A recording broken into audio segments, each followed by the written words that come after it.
Tips ko lang sa mga baguhan guys, madalas kasi nasisira ang ganitong klaseng ilaw ay ang kapasitor. Yan o, 15 microfarads, 400 volts. So kung lagyan mo yan ng 15 microfarads tapos 350 volts, walang problema. Kung makikita kasi natin lumubo ang kapasitor dyan. So kailangan na talagang palitan. Yan kasi siya guys, 15 microfarads, 400 volts. Tapos ang ipapalit natin guys, yan o, 300 volts, 15 microfarads sa lightning din yan. So pwede natin yan i-replace, ipalit natin doon sa electronics niya. Ngayon guys, nung pinalit namin, ganun na siya guys, no. Itong capacitor guys ay polarized capacitor ito. Dapat hindi magkabaliktad yan kasi sa isa negative, dapat negative to negative, positive to positive naman.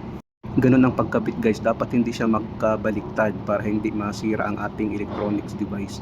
Positive to positive, negative to negative kasi polarized ang ating capacitor. Pero pag non-polarized, walang problema. Nung sinubukan ko na guys, oh, ayan oh, karoon na siya ng ilaw.